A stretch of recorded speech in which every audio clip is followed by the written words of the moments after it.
السلام عليكم ورحمة الله وبركاته.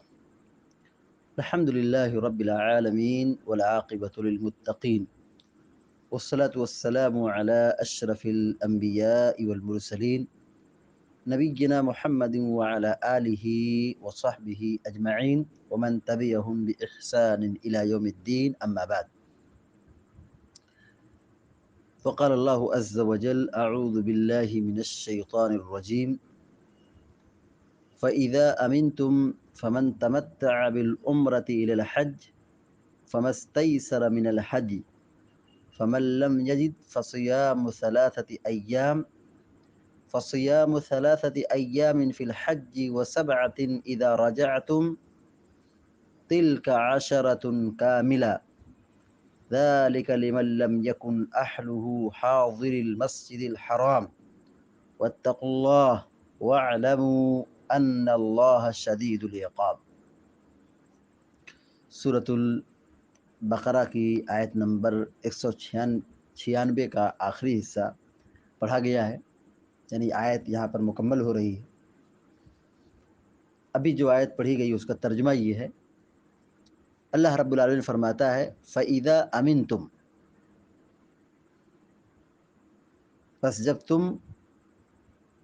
امن کی حالت میں ہو جاؤ، یعنی کوئی خطرہ نہیں ہے، نہ دشمن کا خطرہ ہے، نہ کوئی زمینی راستے پر جانے آنے میں کوئی دقت ہے، اور نہ ہی جسمانی اعتبار سے کوئی مسئلہ ہے، آدمی احرام میں ہے اور امن میں ہے۔ فمن تمتع بالعمرۃ الی الحج، تو جو شخص عمرے سے لے کر حج تک تمتع کرے، فمستیسر من الہدی، یعنی جو تمتع کرے حج تمتع، تو اسے چاہیے کہ وہ قربانی کرے جو اسے میسر ہو۔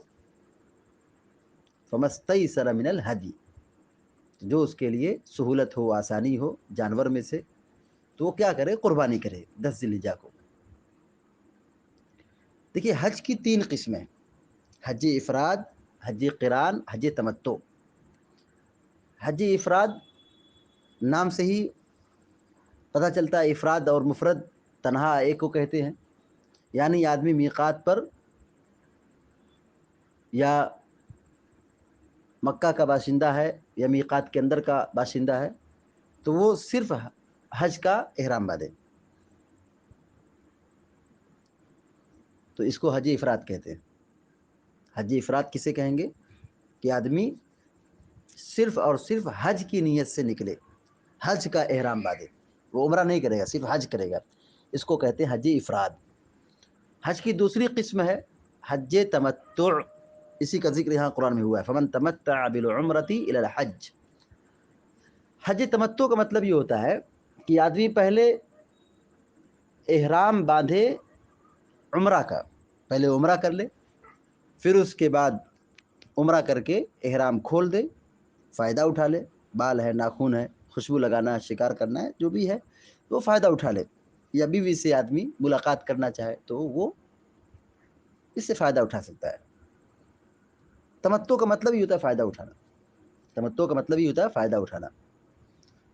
تو چونکہ احرام کی حالت میں بعض پابندی لگا دی گئی ہے، بہت ساری چیزوں پر رکاوٹ لگا دی گئی، جیسے شکار نہیں کر سکتے، بال نہیں کاٹ سکتے، ناخن نہیں کاٹ سکتے، خوشبو نہیں لگا سکتے، بیوی سے نہیں مل سکتے، نکاح نہیں کر سکتے، یہ سب پابندی ہے۔ تو آدمی پہلے عمرہ کا احرام باندھے، پھر عمرہ کر کے احرام کھول دے، بیچ میں فائدہ اٹھا لے، اور 8 ذی الحجہ کو پھر حج کا مستقل احرام باندھے، اس کو کہتے ہیں حج تمتع۔ چونکہ آدمی حج عمرہ دونوں کیا، لیکن بیچ میں وہ کیا کیا ہے؟ فائدہ اٹھا لے، اس کو کہتے ہیں حج تمتع۔ حج کی تیسری قسم ہے حج قران۔ قران کا معنی ہوتا ہے دونوں کو ملانا، قران کا معنی ہوتا ہے ملانا، ایک چیز کو دوسری چیز سے ملانا۔ تو اس کی شکل یہ ہوتی ہے کہ آدمی میقات پر حج اور عمرہ دونوں کو ایک ساتھ، ایک نیت کے ساتھ کیا ہے؟ احرام باندھتا ہے، یعنی وہ حج بھی کرے گا، عمرہ بھی کرے گا، پہلے عمرہ کرے گا پھر حج کرے گا، لیکن بیچ میں احرام نہیں کھولے گا، چونکہ قران کا مطلب جوائنٹ کرنا، ملانا۔ تو یہاں حج عمرہ دونوں ایک ساتھ کر رہا ہے، ایک احرام سے دونوں عبادت انجام دے رہا ہے، یعنی پہلے عمرہ کرے گا، پھر احرام پر باقی رہے گا، پھر وہ حج کے لیے نکل جائے گا۔ تو ایک ہی احرام سے حج اور عمرہ دونوں کر رہے، تو قران کی معنی ہوتا ہے ملانا، تو جس میں حج اور عمرہ دونوں کو ایک ساتھ نیت کر کے احرام باندھا جائے اور بیچ میں آدمی حلال نہ ہو، اس کو کہتے ہیں حج قران، اس کو کہتے ہیں حج قران۔ فمن تمتع بالعمرة الى الحج فما استيسر من الهدي، کہ جو شخص تمتع کرے یعنی عمرے کے بعد حج کرے، عمرے کے ساتھ حج بھی کرے اور بیچ میں فائدہ بھی اٹھائے، تو کہا فما استيسر من الهدي، تو اس کو جو جانور میسر ہو تو وہ اس کی قربانی کرے، یعنی جو قربانی کے جانور ہے جیسے گائے، بیل، اونٹ، بکرا، بکری، نر مادہ دونوں جنس کے ساتھ، اگر بکری کرتا ہے تو یہ ٹھیک ہے، یہ ایک فرد کی طرف سے ہوگی، لیکن اگر بڑے جانور ہیں جیسے اونٹ اور گائے ہے تو اس میں مشارکت، مطلب 7 لوگ شریک ہو سکتے ہیں، یا بعض روایت کے مطابق اونٹ میں 10 لوگ بھی شریک ہو سکتے ہیں، تو اس کو قربانی کرنا پڑے گا۔ کب؟ 10 ذی الحجہ کو، 10 ذی الحجہ کو قربانی کرنا پڑے گا۔ حج افراد کرنے والے یعنی جو صرف حج کر رہے ہیں ان کے اوپر قربانی نہیں، جو حج کر رہے ہیں صرف حج افراد، مستقل طور پر صرف حج کر رہے ہیں، عمرہ نہیں، صرف حج کر رہے ہیں، تو ان پر قربانی نہیں ہے۔ لیکن جو تمتع کر رہے ہیں یا قران کر رہے ہیں ان کے اوپر قربانی دینا واجب ہے۔ جو قران کر رہے ہیں، حج قران اور حج تمتع، یعنی حج عمرہ دونوں کر رہے ہیں، چاہے تمتع ہے یا قران ہے، دونوں پر قربانی کرنا یہ واجب ہے۔ تو جانور ہوگا تو قربانی کریں گے، اور اگر جانور نہیں ہے تو قربانی نہیں کریں گے، اور جب قربانی نہیں کریں گے تو شریعت نے ایک یہاں پہ کفارہ بتایا، فدیہ بتایا۔ آگے اللہ تعالیٰ فرماتا ہے فَمَن لَّمْ يَجِدْ فَصِيَامُ 3 أَيَّامٍ فِي الْحَجِّ و7 إِذَا رَجَعْتُمْ، جس کے پاس قربانی کے جانور نہ ہو، یا جانور غائب ہو چکے ہوں، یا جانور کی طاقت نہ ہو، یعنی جانور خریدنے کی طاقت نہ ہو، قربانی کی استطاعت نہ ہو، جو بھی شکل ہو، پیسہ نہ ہو یا جانور نہ ہو، یعنی آدمی کے پاس قربانی کی طاقت نہیں ہے، فَصِيَامُ 3 أَيَّامٍ فِي الْحَجِّ، تو حج کے دنوں میں 3 دن کا روزہ رکھیں، حج کے دنوں میں 3 دن کا روزہ رکھیں۔ 3 دن روزہ رکھیں، اس کا کیا مطلب ہے؟ اہل علم یہ کہتے ہیں کہ 6 ذی الحجہ کو، 7 ذی الحجہ کو، 8 ذی الحجہ کو روزہ رکھیں، بعض علماء نے یہ کہا ہے، یا 7 ذی الحجہ کو، 8 ذی الحجہ کو، 9 ذی الحجہ کو روزہ رکھیں، یعنی عرفہ کے دن، تو 3 روزہ یہ ہو گیا حج میں۔ بعض علماء نے یہ کہا ہے کہ ایام تشریق میں روزہ رکھیں، یعنی 11 ذی الحجہ، 12 ذی الحجہ، 13 ذی الحجہ، اس میں روزہ رکھیں، 11 ذی الحجہ، 12 ذی الحجہ، 13 ذی الحجہ، تینوں دنوں میں روزہ رکھیں۔ تو علماء نے، اہل علم نے یہ کہا ہے کہ چاہے تو 8، 9 یا 7 یا 6، 7، 8 ان تاریخ کو روزہ رکھ لے، یا پھر حج سے پہلے اگر نہیں روزہ رکھ سکے تو گنجائش ہے وہ ایام تشریق میں بھی روزہ رکھ لے، تو اختیار ہے۔ البتہ سہولت کی بات کریں تو سہولت ایام تشریق میں روزہ رکھنا ہے، کیونکہ اس سے پہلے کے جو ایام ہیں، 8 تاریخ ہے، جیسے 9 تاریخ ہے، عرفہ کا دن ہے، ترویہ کا دن، یوم ترویہ ہے، 8 ذی الحجہ کی تاریخ ہے، یہ مصروفیت کے ایام ہیں، یہ حج کے اعمال کے انجام دینے کے اوقات ہیں، تو ان میں روزہ رکھ کر کے کام کرنا بھاری پڑ سکتا ہے، مشکل ہو سکتا ہے، تو بہتر اور افضل یہ ہے کہ وہ شخص روزہ کب رکھے؟ ایام تشریق میں، 11، 12، 13 ذی الحجہ کو۔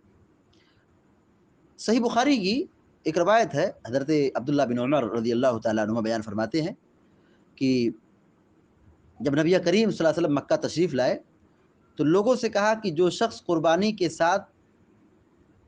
قربانی ساتھ لایا ہو، یعنی جانور لایا ہو، تو اس کے لیے حج پورا ہونے تک کوئی بھی چیز حلال نہیں ہو سکتی، یعنی وہ حج قران کرے گا، یعنی جس کے پاس قربانی کا جانور ہو تو کیا کرے؟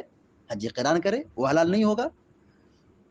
جسے اس نے اپنے اوپر احرام کر لیا ہے، یعنی احرام باندھنے کی وجہ سے بہت ساری چیزوں پر پابندی لگ گئی ہے، جیسے بال نہیں کاٹ سکتے، ناخن نہیں کاٹ سکتے، تو اب وہ کیا کرے، احرام پر باقی رہے گا. کہ کون سا باقی رہے گا؟ جو جانور لے کر آیا ہے، جو قربانی کی طاقت رکھتا ہے. لیکن جس کے پاس قربانی کے جانور نہ ہو یا قربانی کی طاقت نہ ہو تو کیا کرے؟ حج بیت اللہ کا طواف کر لے، صفا مروہ کی سعی کر لے، بال بنوا لے اور احرام کھول دے. یعنی عمرہ کر کے احرام کھول دے. یعنی کیا کرے؟ وہ حج تمتع کر لے. کیا کر لے؟ وہ حج تمتع کر لے. جس کے پاس جانور ہو وہ کیا کرے؟ حج قران کرے، یعنی احرام نہ کھولے. کب احرام کھولے گا؟ قربانی کرنے کے بعد. اور جس کے پاس قربانی کی طاقت نہیں ہے، جانور نہیں ہے، قربانی نہیں کر سکتا ہے، وہ کیا کرے؟ طواف کرے، صفا مروہ کی سعی کرے، بال بنوائے اور احرام کھول دے، حج تمتع کر لے. پیارے نبی علیہ السلام فرماتے ہیں کہ پھر حج کے لیے دوبارہ 8 ذی الحجہ کو احرام باندھے. کون؟ جو حج تمتع کر رہا ہے، جو حج تمتع کر رہا ہے.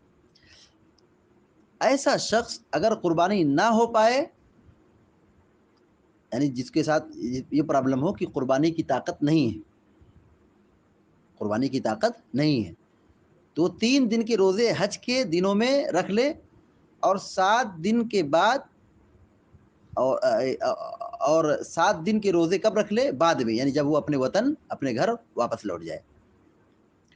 تو یہ جو 3 دن روزہ رکھنے کی بات ہے وہ ایام تشریق میں رکھنے کی گنجائش اور اجازت دی گئی ہے.